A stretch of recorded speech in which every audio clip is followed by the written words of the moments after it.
So do you just want to introduce yourself and tell us why you're running? Well, I'm Kelly O'Brien and I'm running for the Deputy President Welfare position. I'm currently the Communications Officer of the Students' Union, and I run things like on Focal newspaper and the radio station. I also sit on all the behind the scenes decision making boards and that type of thing. Okay, so you say in your manifesto that you'd run a nightline service for students. How would this work, given the rigorous training that volunteers for similar services go through, and given the small size of UL? Could you ensure confidentiality? This is something I've actually been speaking to a girl called Louisa about. She's the welfare officer up in Trinity College Dublin, where they have it run very successfully. She says there are a lot of issues around confidentiality.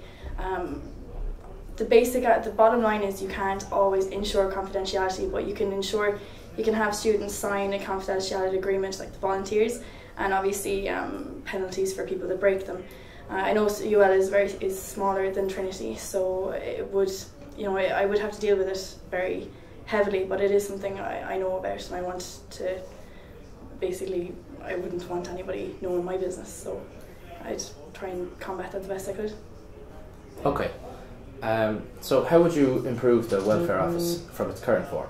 Currently I think it works very well, but it's going to have a lot of changes are going to be needed, obviously, because we're going from 5 officers down to 3, so there's going to be a lot more pressure on the 3 who are currently there, so there's going to be a lot of mix and match, there's going to be a lot of multitasking needed. So campaigns are a big thing, like obviously because CSO is going to be gone. I hope to have a big push for each welfare campaign, so there's loads of them, and hopefully create some new ones as well. Obviously sexual health, Shag Week is a big one, and Mental Health Week, so they'd be the 2 biggest. Other than that, just making sure I'm on call 24/7. If anyone has a problem, they can ring the mobile and I'll talk to them. So you've got a running partner, David Hartree. He's running for president. If people don't like him, should they not vote for you either? How will you work with a president you didn't support during the campaign? Okay. Well, the first part of that question, I suppose, people should vote who they think is best. I mean, I'm running with Dave because I think he'd be best for the position, but it's for everyone to make up their own mind on that, really. I'm just basically lending my support to him, and if people are in between candidates, maybe that would be the deciding factor that I, think that he'd do a good job. What was the second part of the question?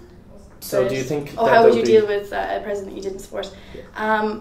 It's not that I'm not supporting anyone, I just think I know Dave personally and I know he would really give it his all. I'd work very well with anyone, to be honest, that got in. Like, I know Eamon and I know Adam as well. I've known Adam for a few years now, and they're both sound lads, and I think I'd work well with either. Okay, perfect. You've had some public arguments with Paddy over the last year. Paddy is running again. How will you bury the hatchet for the good of the union if you were to be elected into a smaller team this year? Yeah, there's no real... See, I think a lot of it's been blown out of proportion. I mean, people think that there's still this tension between us. There's not. Like, I mean, I had a chat with him in the stables last Friday, and then a rumour went around that we were having an argument. Like, whereas if I didn't talk to him, people would say that I was ignoring him or something. But any I suppose public thing that I've had with Paddy has been about the way he's gone about doing his job. And it's not been personal at all, but people have been making it personal.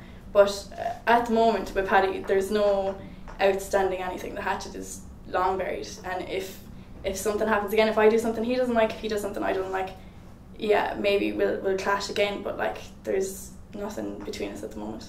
Perfect. Which campaigns are most important to you?